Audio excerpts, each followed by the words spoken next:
Bonjour à tous et bienvenue sur ma chaîne. Malgré le fait que j'ai réglé les problèmes de micro, apparemment certaines personnes se plaignent qu'il n'y a pas assez de volume. Je me suis réécouté sur le téléphone, sur la tablette et à la télévision. De mon côté, le volume est plutôt parfait. Donc je suspecte que ceux qui se plaignent qu'il n'y a pas assez de volume, peut-être c'est un problème de vos appareils. Moi je pense, parce que de mon côté, moi je trouve que tout est correct avec le son. Donc aujourd'hui, j'aimerais taper sur Serge Espoir Matomba. Il a fait une sortie où il critiquait la France et il demandait à la France de se mêler de ses affaires. Je vous ferai écouter cette vidéo tout à l'heure. Mais avant de vous faire écouter cette vidéo, on constate que il y a quelques jours, le régime de Yaoundé a décidé de prendre la France, en tout cas comme ennemi, comme bouc émissaire de ce qui arrive au régime de Yaoundé. Bientôt, vous allez voir encore les panafricains sortir et nous expliquer comment Paul Biya est un grand panafricain. Vous avez vu en témoin le dernier post de Nathalie Yam qui dit que non, les soldats républicains ont neutralisé Boko Haram au nord. En tout cas, bref, on sent que les portes du régime sont en train d'activer leur dossier à l'étranger pour pouvoir les féliciter puisqu'ils n'ont pas eu la félicitation les félicitations de la communauté internationale. Vous avez vu un chef au Cameroun, je pense c'est un chef du Sud qui est sorti, dit qu'il va aller manifester devant l'ambassade française parce que ils ont pris des hectares, la population n'a pas assez d'espace. On sent vraiment que c'est le régime de Yaoundé qui est en train d'activer ces personnes pour pouvoir faire chanter la France, pour que la France puisse féliciter et soutenir Paul Biya publiquement. Mais jusqu'à présent, la France ne l'a pas encore fait. Et de ce fait, quoi de moins que d'activer la tentacule Serge Espoir Matomba, qui a quand même un poids, même s'il ne pèse pas grand-chose, mais c'est quand même une figure d'opposition. Donc c'est quand même un opposant au Cameroun, entre guillemets, suivez mon regard. Donc il faut qu'on l'utilise pour qu'il puisse venir taper sur la communauté internationale. Sans plus tarder, écoutons ce que Serge Espoir Matomba a dit. Je vous donnerai mon analyse et j'utiliserai une autre vidéo pour contrecarrer le discours incongru de Serge Espoir Matomba. Allons-y, c'est parti les amis.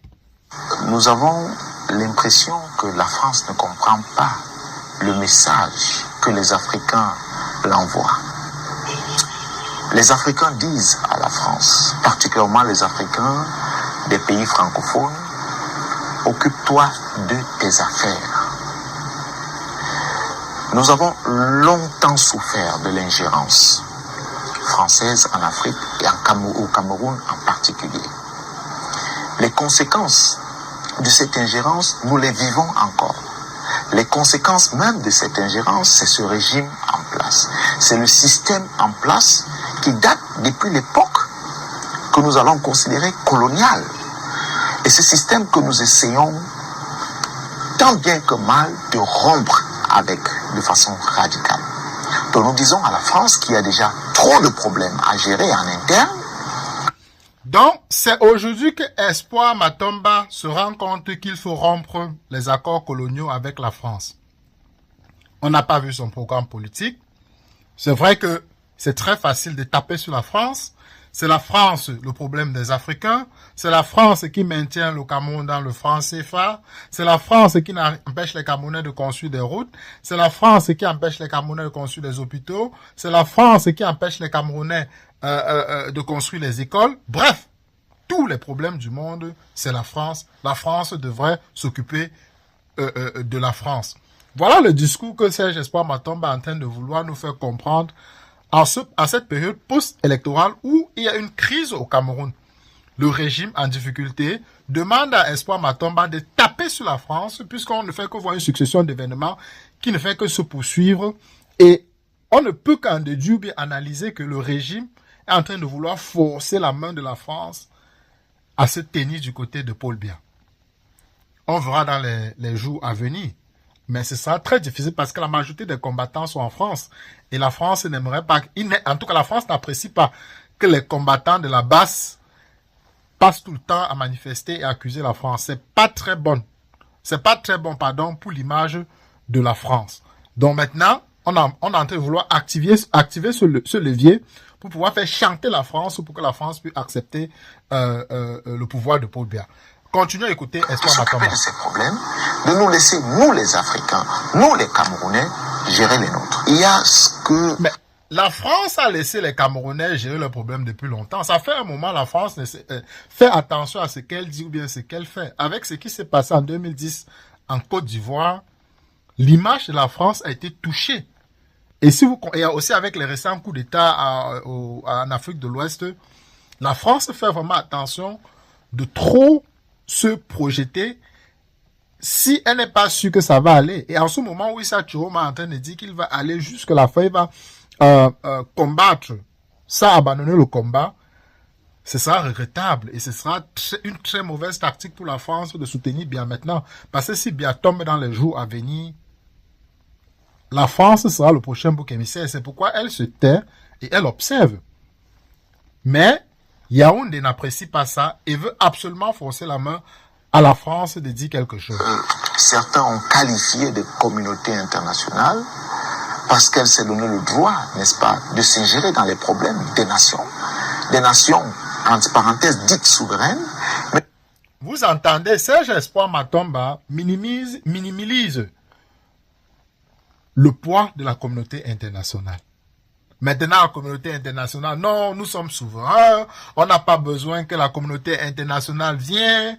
Vous savez, nous sommes un pays souverain, on n'a pas besoin que les gens viennent ici, là, nous disent ce qu'on doit faire, ainsi de suite. Donc, voilà le narratif maintenant. Le RDPC, depuis que Issa Chiroma a dit qu'il va activer le levier de la communauté internationale et que la Côte d'Ivoire nous parlait, le régime a peur, le régime tremble que les Occidentaux puissent venir en Afrique pour faire partie Paul Biya de force. Donc, si vous écoutez la communication du RDPC avec Bruno Bidjan et tous ces gens, le chef récemment et Serge Espoir Matomba, ils ne font que taper sur la communauté internationale. Mais si c'est pour aller prendre des prêts à la banque ou bien respecter ce que le FMI et les bailleurs de fonds vous demandent de faire, non, là, il n'y a pas de communauté internationale, nous sommes des amis. Mais dès que la communauté internationale met en question votre régime, eh bien, votre légitimité, non, elle ne sert à rien, nous sommes souverains. Comment êtes-vous souverain? Vous importez quasiment tout, jusqu'au cuidant. Alors que vous avez, Franc Biya décime les forêts de l'Est pour vendre aux Européens. Donc, parfois, quand vous tenez des discours, il faut que vos actions suivent vos discours. Pas seulement des discours creux. Mais nous croyons pertinemment que quel que soit le degré du problème que nous avons dans un pays, les enfants de ce pays sont en mesure de trouver des solutions.